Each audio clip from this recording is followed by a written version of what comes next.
Quero convidá-los, abrindo comigo suas Bíblias no Evangelho de Marcos, capítulo 8, nós vamos dar continuidade à nossa série de sermões. Verso 34 ao verso 38, nós vamos continuar de onde paramos, domingo passado, nosso sermão, considerando o discipulado em Cristo Jesus, seguir o Senhor, seguir o Mestre. Diz-nos assim, a palavra do Senhor, Evangelho de Marcos, capítulo 8, verso 34. Então, convocando a multidão, juntamente seus discípulos, disse-lhes: se alguém quer vir após mim, a si mesmo se negue, tome a sua cruz e siga-me. Quem quiser, pois, salvar a sua vida, perdê-la-á. Quem perder a vida por causa de mim e do Evangelho, salvá-la-á. Que aproveita o homem ganhar o mundo inteiro e perder a sua alma? Que daria um homem em troca de sua alma? Porque qualquer que nesta geração adúltera e pecadora se envergonhar de mim e das minhas palavras, também o Filho do Homem se envergonhará dele, quando vier na glória de seu Pai com os santos anjos. Amém. Graças te damos, Senhor, por tua palavra, pelo santo evangelho, pela verdade bendita. Ajuda-nos mais uma vez, para que juntos possamos aqui, Senhor, aprender aos teus pés. Tu és o nosso Deus, nosso Pai, Mestre bendito. Tua palavra é vida, tua palavra, ela é um martelo que esmiuça a penha. Tua palavra, tua voz, como cedro, de fato despedaça o cedro do Líbano. Troveja, ó Deus da glória, nos ajuda, porque precisamos do Senhor para vivermos para o Senhor. Em nome de Jesus, nós assim te oramos, ó Pai. Amém.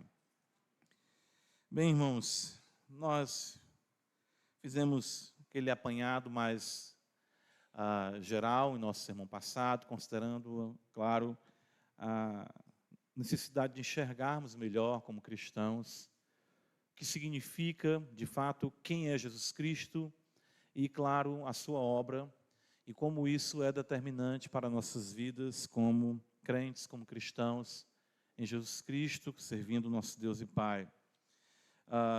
Vimos a importância disso, porque sabemos que Marcos aqui, ele está realmente empenhado em nos fazer compreender a necessidade de vermos. Nós cantamos hoje, quando eu canto essa parte, eu considero até isso que nós estamos aprendendo aqui, abre os olhos meus, quero ver o teu olhar, quero enxergar exatamente isso. O poder do amor, o amor que se encarnou, o amor que morreu na cruz, e como isso implica em nossa vida. Lembrando que sempre nós estaremos enfrentando dificuldades com a mensagem da cruz. A oposição à mensagem da cruz, ela é patente também, ela é latente, ela acontece no nosso coração. O caminho do Senhor é um caminho que nós temos dificuldade, muitas vezes, de seguir, porque, lamentavelmente, a oposição e o antagonismo ainda estão, nós falamos aqui, latentes em nossa alma. E nós precisamos sempre do Evangelho. Prova disso, Pedro, usado por Deus para trazer essa definição gloriosa, tu és o Cristo, Filho do Deus vivo, logo em seguida ele quer dissuadir o Senhor da cruz, do caminho da cruz. O Senhor, claro, percebe a ação de Satanás e repreende e mostra que o seguir a ele realmente demanda algumas ações importantes, a importância principalmente de não negociar a mensagem da cruz e de permanecer no propósito que Deus estabeleceu para ele, o Mestre no caso, e para nós também, como cristãos. Então, no verso 34, Jesus chama a multidão, nós vimos isso, juntamente com seus discípulos, e ele fala de forma bem aberta. Se alguém quer vir após mim, a si mesmo se negue, tome a sua cruz e siga-me. E nós consideramos, no nosso sermão passado, a importância da renúncia em primeiro lugar. Sempre nós vimos isso na semana passada e vemos isso na Escritura. A Escritura vai sempre, a palavra de Deus, o próprio Deus, a própria santidade de Deus vai confrontar o nosso eu e demandar renúncia. Demandar de nós isso. Claro que isso não é, irmãos, é algo que eu estava considerando essa semana, pensando em quando estivesse aqui com os irmãos, de deixar isso muito claro. Isso nada tem a ver com se alcançar a salvação. Isso Cristo já fez. Isso é a consequência daqueles que de fato foram chamados por Ele. Ou seja, a renúncia é inevitável. Por quê? Porque estamos unidos a Ele, estamos ligados a Ele, e inevitavelmente os passos que Ele deixou são os passos para serem seguidos. Pedro, escrevendo na sua epístola, assim nos diz, poderíamos resumir, abra comigo na epístola de Pedro, a primeira epístola de Pedro, ele vai então dizer isso para nós, no capítulo 2,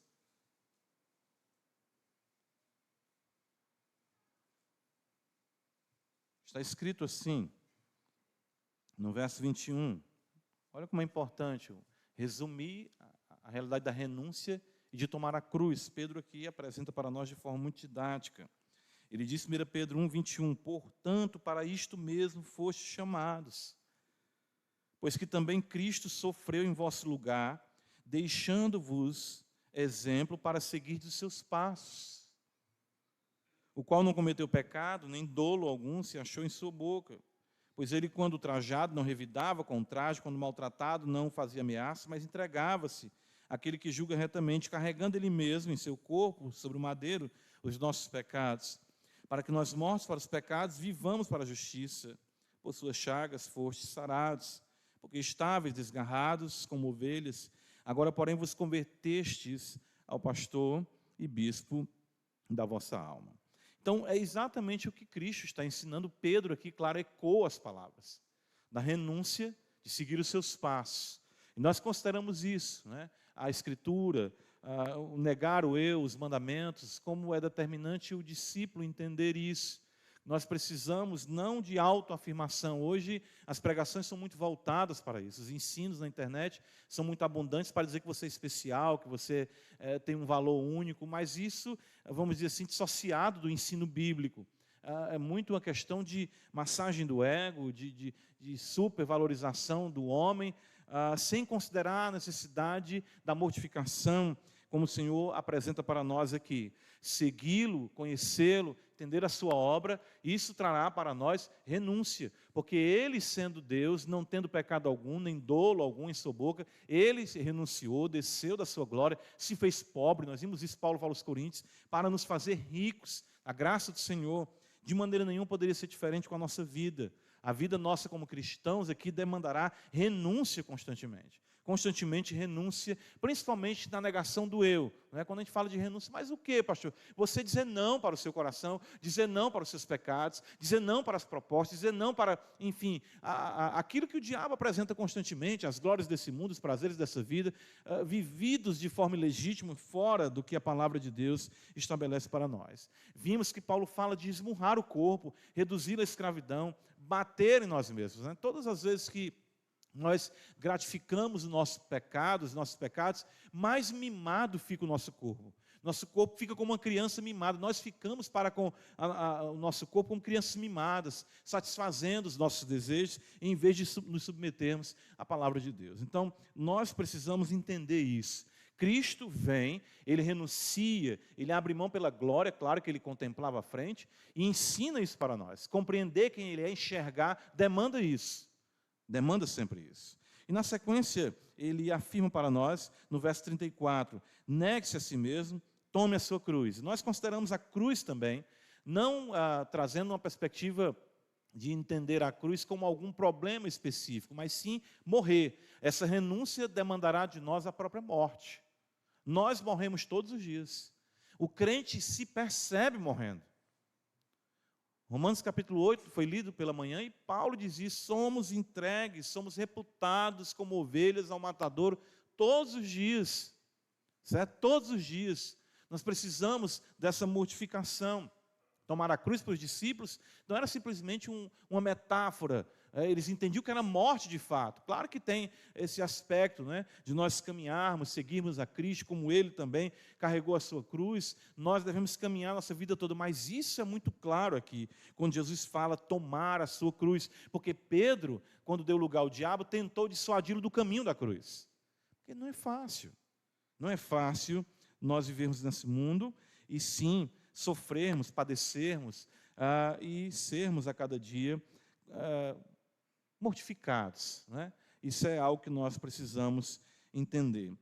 E nós concluímos destacando que o caminho, de fato, tomar a cruz não é uma opção, é um caminho inevitável à glória. Nós vimos isso no texto de 1 Pedro 2 aqui também.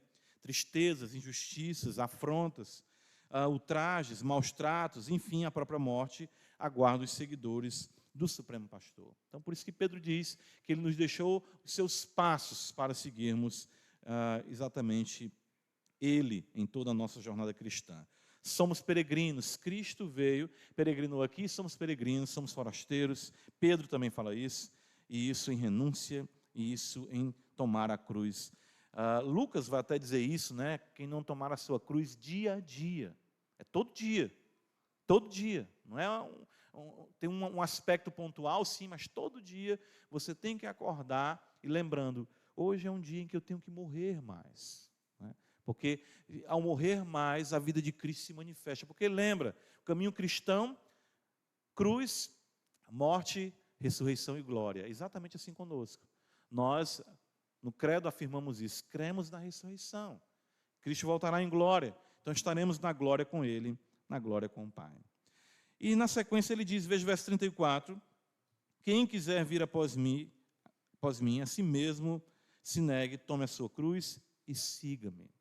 Então perceba, seguir a Cristo só vem depois que nós renunciamos e tomamos a cruz.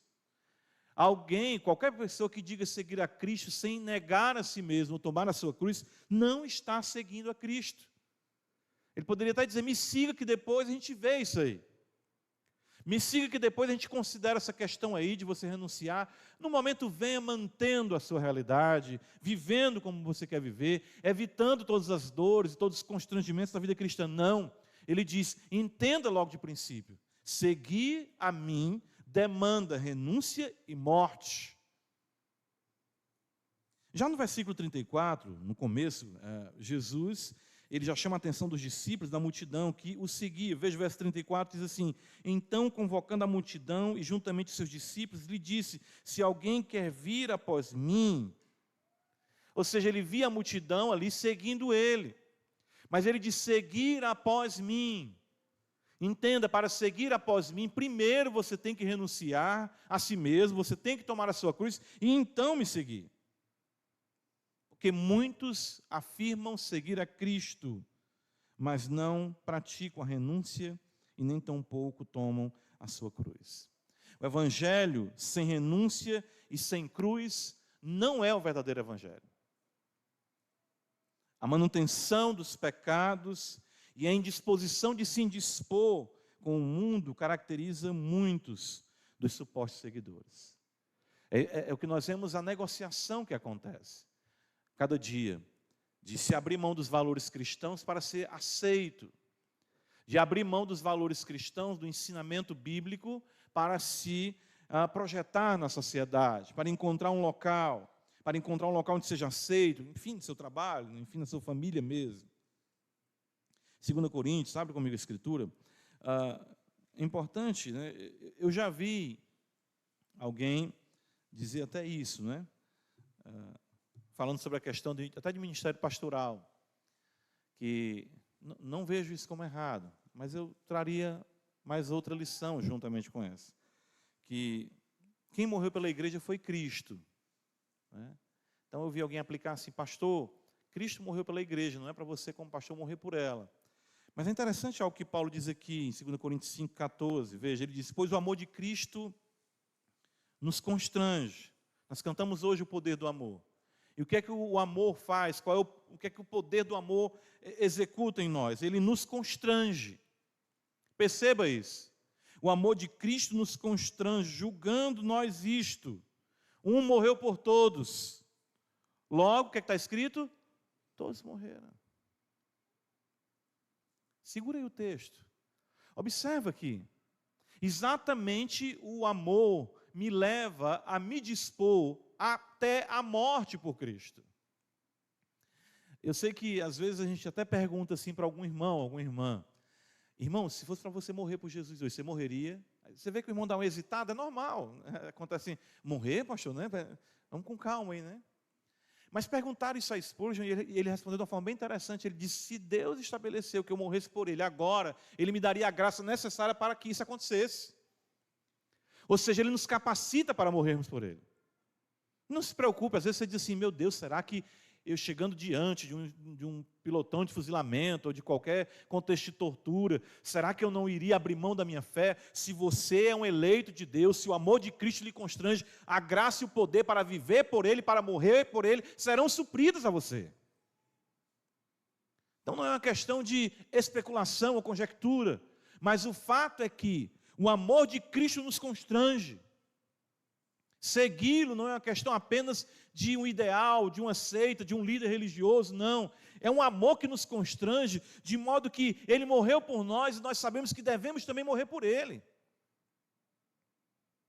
E Paulo diz no verso 15, pedi para os irmãos segurarem o texto aí: e Ele morreu por todos, para que os que vivem não vivam mais para si mesmos, mas para aquele que por eles morreu e ressuscitou. Percebem? Cruz, sofrimento, cruz, a morte, ressurreição, glória, sempre assim. Sempre o Evangelho será apresentado dessa perspectiva, em um estilo de vida cruciforme. 1 Coríntios capítulo 2, irmãos, vão observar que Paulo diz isso, né? A mensagem de Paulo, você volta um pouco aí, a mensagem de Paulo e a vida de Paulo. Ele sabia que como verdadeiro seguidor tinha que estar ancorado na cruz. E o que isso significa da morte, da renúncia. 1 Coríntios capítulo 2, irmãos, conhecem o texto, Paulo vai dizer: porque nada decidi saber entre vós, senão Cristo e este crucificado. A pregação de Paulo é essa. E quando escreve aos Gálatas, vem um pouco mais à frente, Paulo diz no capítulo, abre comigo, a epístola à igreja, as igrejas da Galácia, Paulo diz assim, capítulo 3, já a gente volta para o capítulo 2, mas quando ele fala assim: ó Gálatas insensatos, quem vos fascinou a vós outros ante cujos olhos foi Jesus Cristo exposto como o que ele diz aí? Crucificado. A pregação do Evangelho sempre vai apresentar isso para nós. A visão da cruz, a visão do Cristo sangrando. É o que John Bunyan coloca ali no Peregrino com o seu fardo, quando ele olha para a cruz, é que ele entende o Evangelho. A questão da renúncia, de Deus se fazer homem, de inverter toda a lógica e o poderio humano, e de na fraqueza demonstrar o seu poder, na miséria trazer glória. No momento de mais trevas, no momento mais sombrio e terrível da história da humanidade, dos céus e da terra, podemos dizer assim. Ali estava a glória de Deus se manifestando, a justiça e a misericórdia. O peregrino olha para a cruz e ele então entende, ele canta. E Paulo, quando ele que censura os Gálatas, ele está destacando isso: vocês perderam a visão da cruz. Vocês estão querendo manter a vida de vocês pelas próprias forças, por nobreza ou por alguma ascendência judaica. Não é isso.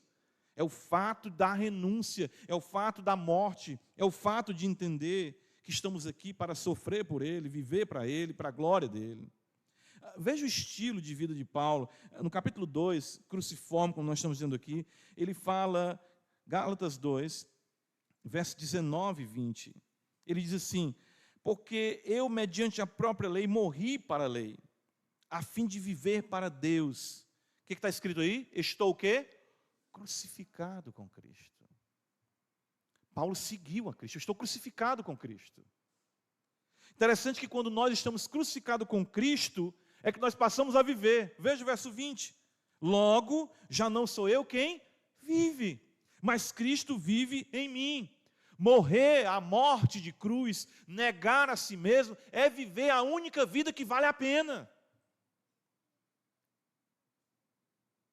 E Paulo, os irmãos, o relato da vida de Paulo, sofrimentos de Paulo, as renúncias de Paulo, as cruzes, se podemos dizer assim, de Paulo, né? Mas considerando todo a cruz de Paulo. Mas ele diz que uma vez que ele é crucificado, uma vez que ele renuncia a si mesmo, aí sim ele diz: Cristo vive em mim, e esse viver que agora tenho na carne, vivo pela fé no Filho de Deus, que me amou e a si mesmo se entregou por mim. Veja, o mesmo que ele fala em 2 Coríntios 5,14, ele coloca de outra forma. O amor de Cristo nos constrange. É por isso que, quando nós lemos as histórias, quando nós lemos a própria realidade dos personagens bíblicos, homens e mulheres que morrem, sofrem e vivem isso de forma tão gloriosa, é por conta de que entenderam que abrir mão na sua vida é de fato viver a vida para a glória de Deus. É por isso que nós temos que ter cuidado, porque aí algo muito tênue aqui e enganoso acontece com muitos religiosos dentro da igreja, né? É a questão de seguir apenas valores cristãos. É a questão apenas de seguir princípios cristãos, seguir exemplos cristãos, seguir ideias cristãs, seguir modelos cristãos. Mas não é, de fato, a mesma coisa que seguir a Cristo. Temos que ter cuidado com isso. Porque nós muitas vezes somos enredados nisso, numa religiosidade que nos faz nos sentirmos bem por aquilo que nós fazemos e não pelo que Cristo fez. Renunciar, abrir mão da glória do eu e viver de fato a cruz demanda renúncia e morte todos os dias, e não apenas a afinidade com alguns valores que são apresentados no Evangelho. A quem você está seguindo? Importante nós considerarmos isso. Jesus fala isso em Marcos capítulo 8, né? Ele diz, quem quiser vir após mim, a si mesmo se negue, tome a sua cruz e siga-me. Aí você diz, não, pastor, estou seguindo a Cristo. É sempre bom você indagar a sua alma, será que você está seguindo a Cristo? Algumas perguntas simples que você deve responder. Quem rege a sua vida? É uma coisa muito simples isso. Eu não estou dizendo, irmãos, que não existam maldades em nosso coração, porque nós somos libertos do domínio do pecado. A Escritura apresenta isso, mas ainda não da sua realidade. Então existem males em nosso coração, o salmista vai dizer, guarda a tua palavra no meu coração, para não pecar contra ti. Mas, na hora da decisão, né, você toma a decisão que mais satisfaz, gratifica você, ou aquilo que a Escritura apresenta, porque o amor de Cristo lhe constrange. A quem você ama? É essa a questão, o amor de Cristo nos constrange. A renúncia vai se apresentar a você todos os dias, todo instante, desde o seu acordar até o seu deitar. Você vai ser confrontado constantemente pelo que você vê, com quem você conversa, pelo que você olha, pelas decisões que você toma. Constantemente você vai ser colocado diante disso.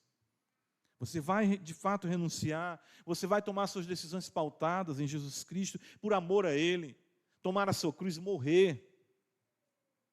Quem determina a sua vida? A mortificação do eu é uma realidade dioturna em seu viver. Isso é algo que nós estamos vendo também sumir na igreja, sabe?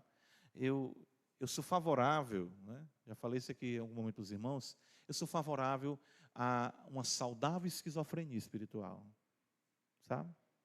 De que vocês, sabe? Fico lutando.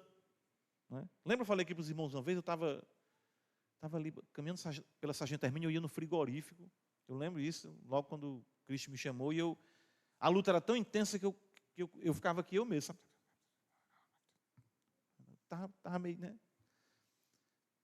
Aí quando eu cheguei, fui comprar carne, o açougue disse, rapaz, tu tem a mesma mania do meu pai está ficando assim, falando sozinho. Ele disse, né? Ele achou que eu estava tendo algum problema, aí ele não sabe, né? Então, cada um tem a sua luta, a sua expressão, né? Às vezes eu estou lá em casa, começa a me remoer aqui dentro de mim. Aí, antes eu não avisava não, agora eu aviso que a esposa fica com raiva, o menino fica também, né? Eu estou lá em casa, estou sofrendo, estou lutando, estou lá no quarto e tudo, de repente Deus! Os cachorros começam a latir. É a minha vingança. É a hora que eu me vingo deles. Mas, irmãos, é isso, sabe? O verdadeiro crente, ele não morre, sabe? Fica lutando com Adão, batiza ele de novo, morre, voltando, vai lutando com ele. É essa a vida do cristão. Jesus está dizendo isso, me seguir é isso. Vocês vão lutar com isso, vocês vão se constranger com isso.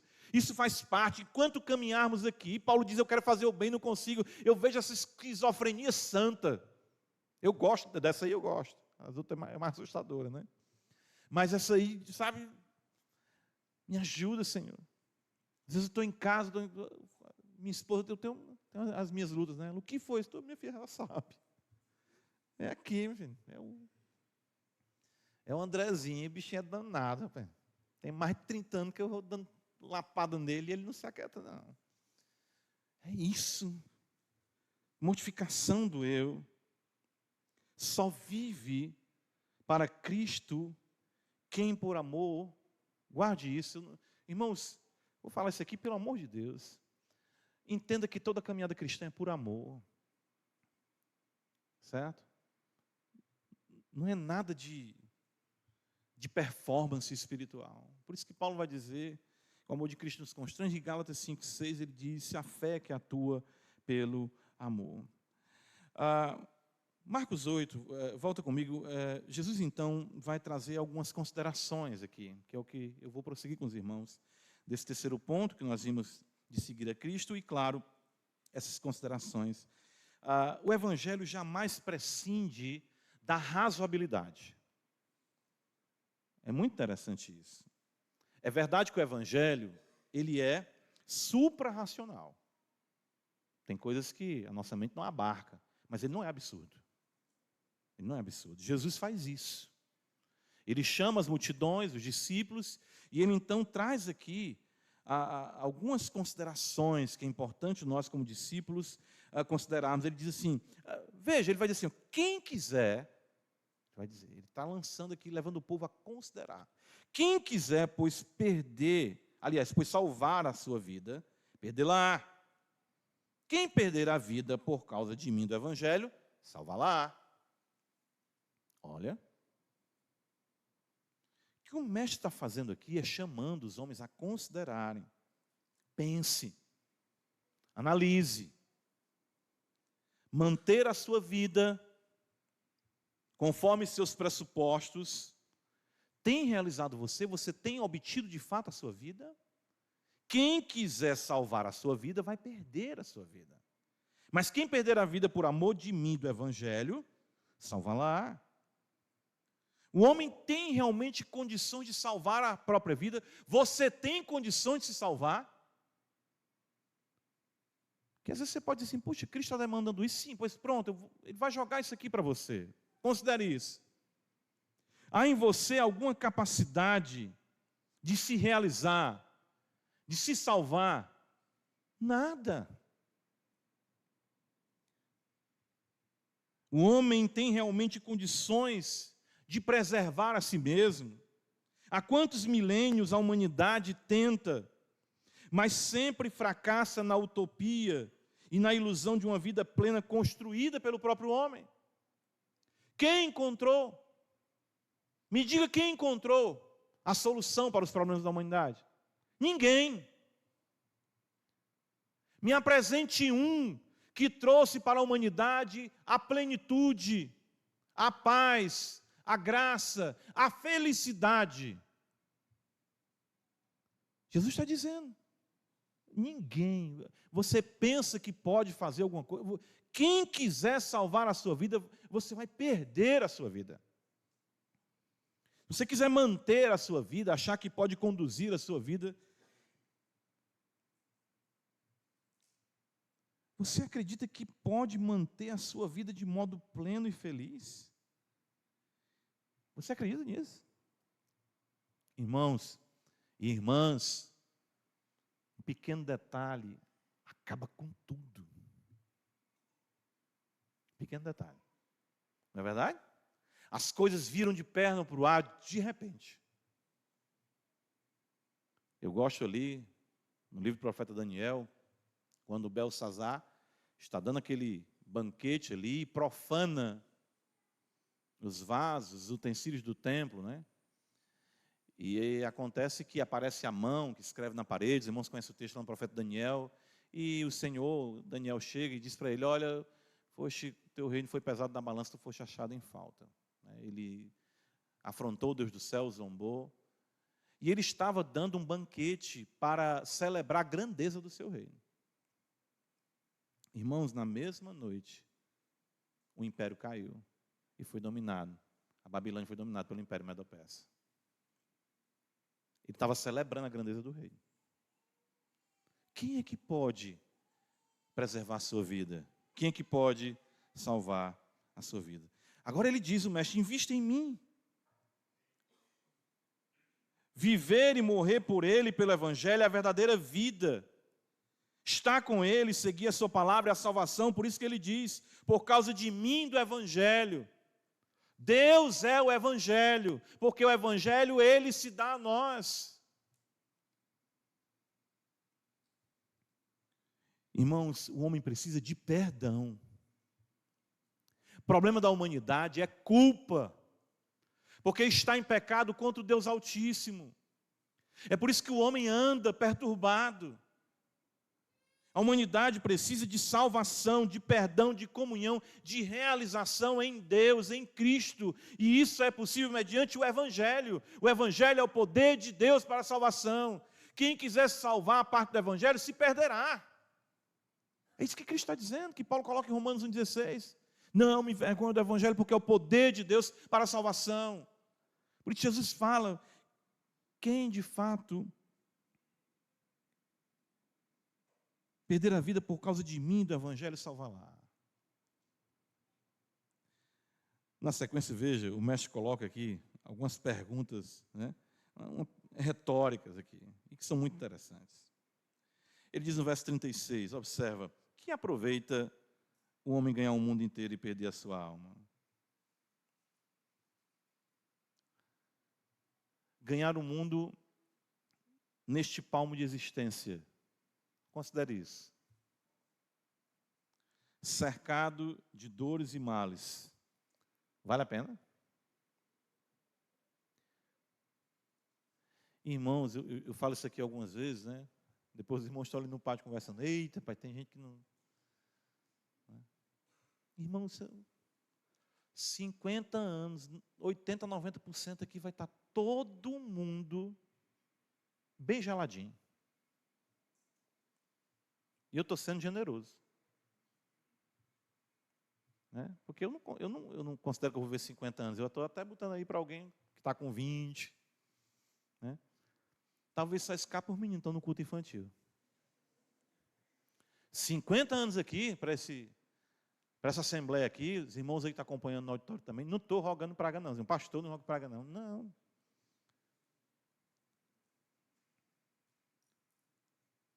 Se você viver 100 anos, 90% aqui não vai viver, ou mais de 90%.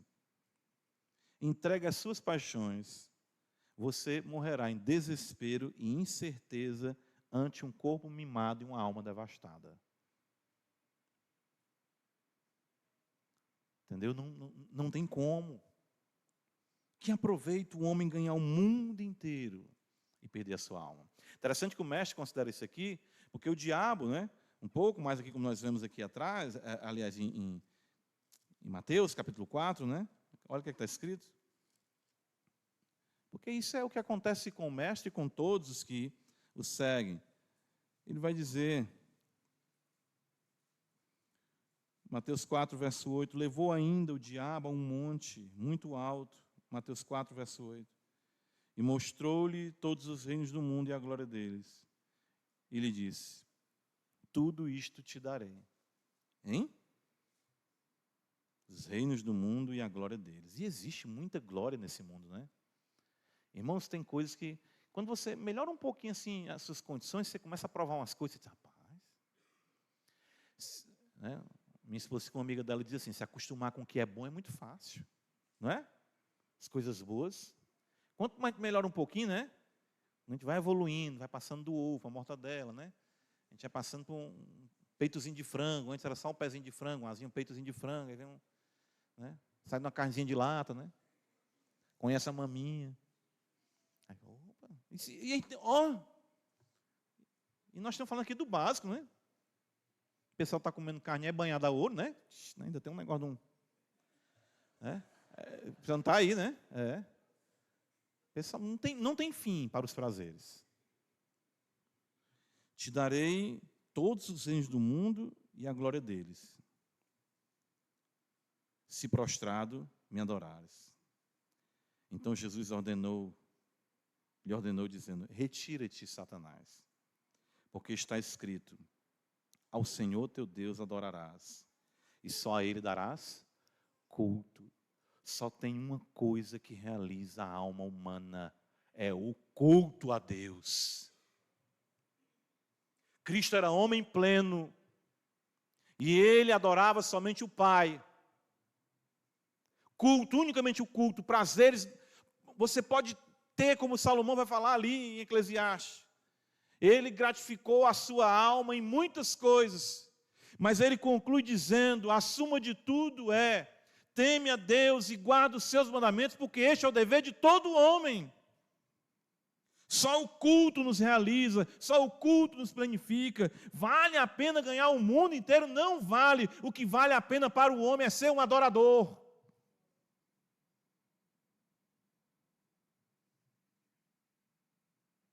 E mais, veja, volta comigo para Marcos capítulo 8. Ele vai dizer assim: que daria um homem em troca de sua alma? É bom isso, né? Eu gosto que o mestre, ele considere, pense. E aqui é interessante porque você já parou para pensar no valor da sua alma? Eu lembro de um hino antigo, né? Alguns irmãos vão lembrar assim: irmão, você sabe o valor que tem uma alma. Mas mesmo quando eu cantava esse hino, na década de 90, quando eu cantava, eu não tinha ideia do que de fato significava. E eu creio que a maioria que cantava não tinha. Porque o valor humano, muitas vezes, mesmo na igreja, está pautado numa antropologia equivocada, numa doutrina humana equivocada. Porque entende o valor do homem pelo homem em si mesmo. É como o mundo entende. Não é? Ou seja, não, a vida humana e tal. Tanto que hoje em dia está ficando cada vez mais complicado a realidade da desvalorização da vida intrauterina, como também no final da vida, com algumas argumentações de eutanásia ou morte assistida, coisas dessa natureza.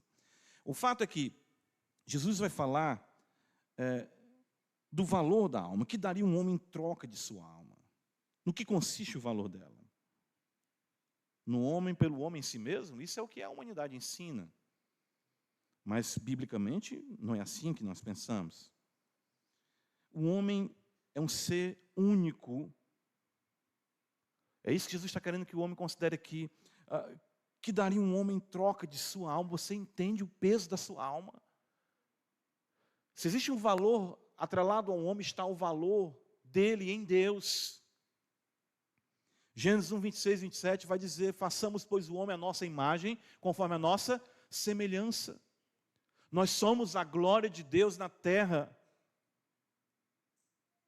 Salmo 8, veja o que está escrito, Salmo 8.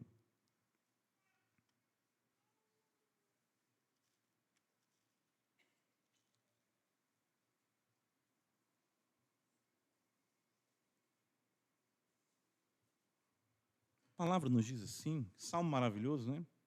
Fala da grandeza de Deus. Senhor, Senhor nosso, quão magnífico em toda a terra é o teu nome. Majestade do Senhor exposta nos céus. Que beleza esse salmo. E no verso 4 ele diz assim: que é o homem que dele te lembres, e o filho do homem que o visites. Irmãos, veja como isso é pesado, no sentido positivo da palavra. Fizeste-o, no entanto, por um pouco menor do que Deus. E de glória e de honra o coroaste. Deste-lhe domínio sobre as obras da tua mão, e sobre seus pés tudo lhe puseste, ovelhas e bois, todos, e também os animais do campo, as aves do céu e os peixes do mar, e tudo que percorre as sendas dos mares. Irmãos, entendam, isso é muito precioso, porque o que nós observamos com o pecado é a inversão dos valores, é colocar as glórias do mundo sobre o homem, quando na realidade Deus colocou tudo sob os pés do homem, pela grandeza do homem ser imagem e semelhança dele. Quando as paixões, quando os vícios, quando a imoralidade, quando qualquer desvirtuamento se assenhora do homem, isso é uma afronta ao próprio Deus. Por isso que o diabo de fato veio com toda fúria, para levar o homem à deturpação e à bestialização do ser. Porque está bestializando o ser humano, o ser homem que é a imagem e semelhança de Deus. Estava conversando com a minha esposa esses dias e quando você lê os mandamentos não são apenas, vamos dizer, o resultado da restrição divina à pecaminosidade humana, embora a maioria deles comece com não. Mas quando Deus diz assim,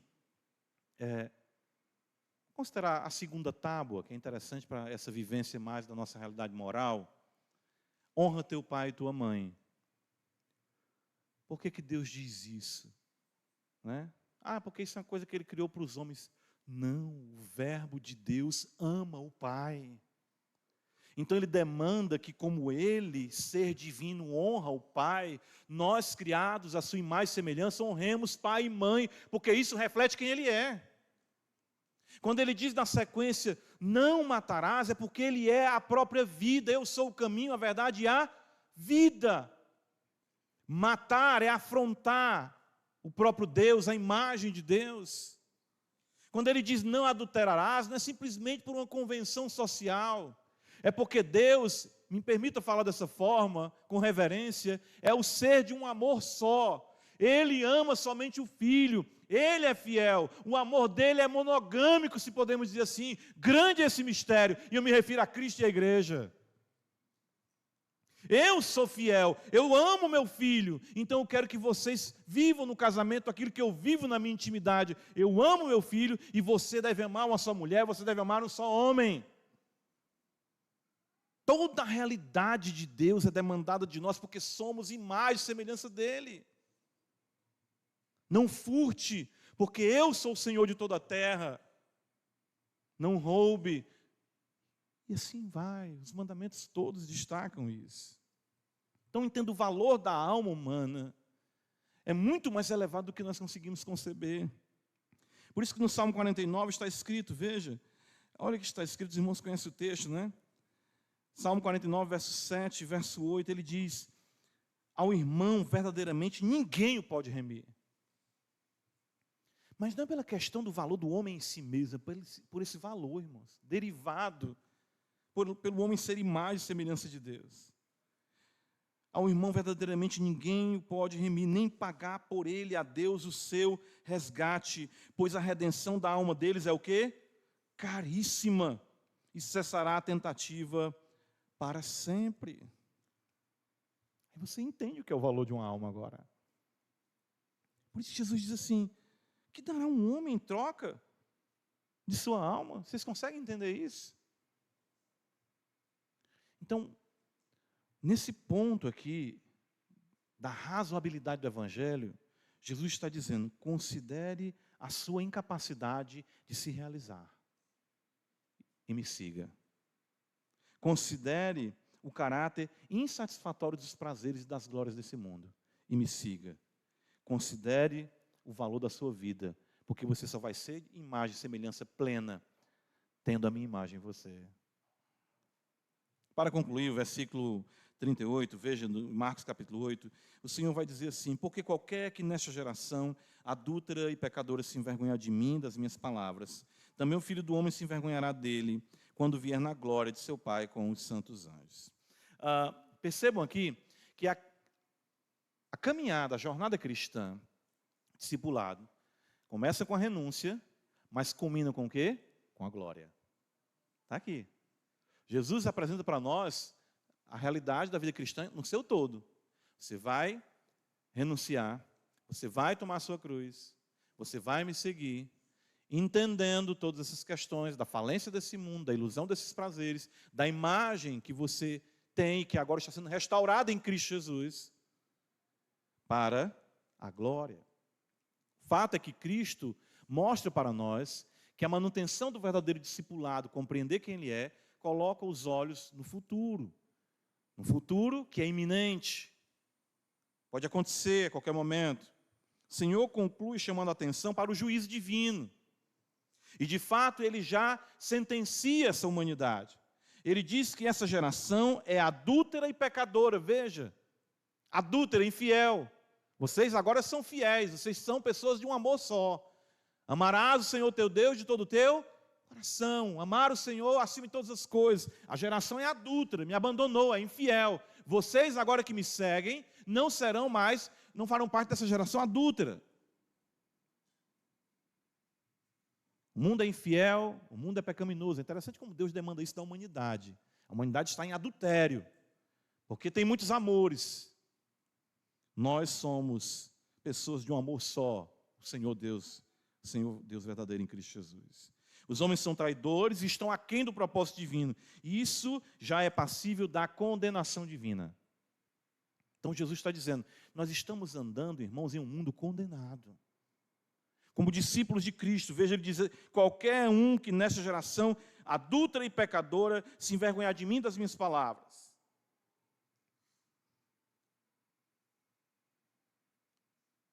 Cristo dá o parecer quanto a este mundo. E essa perspectiva se aplica a todos que se envergonharem de Cristo e sua palavra. Então, é muito simples hoje. Nós não precisamos, interessante aqui isso, que chegue o dia do juízo para sabermos se nós seguimos a Cristo. As palavras de Cristo são vergonha e tropeço para você? Se são, você se envergonha dele das suas palavras, então você faz parte da geração adúltera e pecadora. Mas se você hasteia o pendão, a bandeira, o símbolo da fé, eu sou cristão, é diferente. Por essa razão, Romanos capítulo 8, os irmãos conhecem o texto, mas é muito importante nós lermos. Romanos capítulo 8. Eu não vou entrar aqui em todos os, vamos dizer assim, né, as realidades mais profundas da escatologia. Mas a gente pode depois, em um momento, falar alguma pregação. Acho que a gente falou até sobre isso em Apocalipse, onde pregamos. Mas Paulo diz assim, em Romanos, né? Quando você vem do capítulo 7, com essa luta que nós falamos da mortificação, olha como se encaixa bem aqui, né? Nós estamos falando aqui de renúncia, Jesus está falando de renúncia, de cruz, né? De segui-lo. E isso mostra aquela esquizofrenia que eu falei para os irmãos, lembra aquela luta? Está aqui em Romanos 7, olha.